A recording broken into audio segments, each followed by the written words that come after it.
निश्चितपणाने आम्ही काल इकडे आल्यानंतर रॅली काढण्याचं कार्यकर्त्यांचं प्रयोजन होतं, पण आम्ही त्यांना आवाहन केलं होतं की आपण एकाच ठिकाणी सगळ्यांना भेटूया. आणि आज सकाळपासून जवळपास 8 वाजेपासून कार्यकर्त्यांच्या अशाच पद्धतीच्या भेटी सुरू झालेल्या आहे. आज दुपारपर्यंत मी कार्यकर्त्यांची या ठिकाणी भेटीगाठी करणार आहे आणि दुपारनंतर रेग्युलर जे काम माझं असतं नेहमीप्रमाणे ते काम मी सुरू करणार आहे.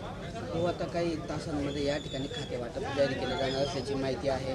तुम्ही 5 वर्ष जे आहे पाणी पुरवठा खात्याला पूर्णपणे न्याय देण्याचा प्रयत्न केलेला आहे. काय वाटतं भाऊ, पुन्हा ते खातं मिळावं की दुसऱ्या खात्याची अपेक्षा? कुठलंही खातं मिळालं तरी मला त्याला काही अडचण येणार नाही. जे खातं मिळेल ते इमानदारीने त्याचं काम करू. होय, बीड प्रकरणामध्ये आज शरद पवार जे आहेत पीडित कुटुंबाची भेट घेणार आहे. बीडमध्ये जे पीडित कुटुंब आहे त्या कुटुंबाची आज शरद पवार भेट घेणार आहे.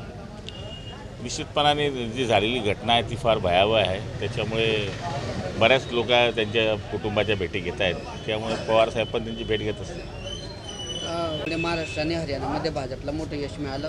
राहुल गांधींचं संविधान बदलाचा मुद्दा मतदारांनी नाकारला असं सर्वेमधून समोर आलेलं आहे. निश्चितपणाने आपण बघत असाल की देशाच्या या ठिकाणी जर कार्यपद्धतीमध्ये मागच्या काळातला विचार केला नाही आताचा, तर डेव्हलपमेंट आणि त्याचबरोबर देशाची सुरक्षितता, त्याचबरोबर विविध योजना ह्या ज्या मोदी साहेबांच्या सरकारने मागच्या काळामध्ये आता राबवल्या आहे त्याचीच फलश्रुती म्हणून राज्यस्तरीय निवडणुका असू द्या, केंद्रस्तरीय असू द्या किंवा गाव पातळीचे असू द्या, सगळे लोक आता या ठिकाणी भाजप, शिवसेना किंवा मित्रपक्षांच्या मागे भरभरून प्रतिसाद देत आहे असं प्रत्येक सर्वेमधून दिसतं आहे.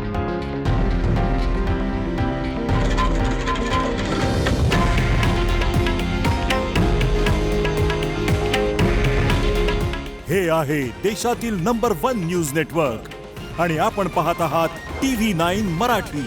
काळजी तुमची, हित महाराष्ट्राचं.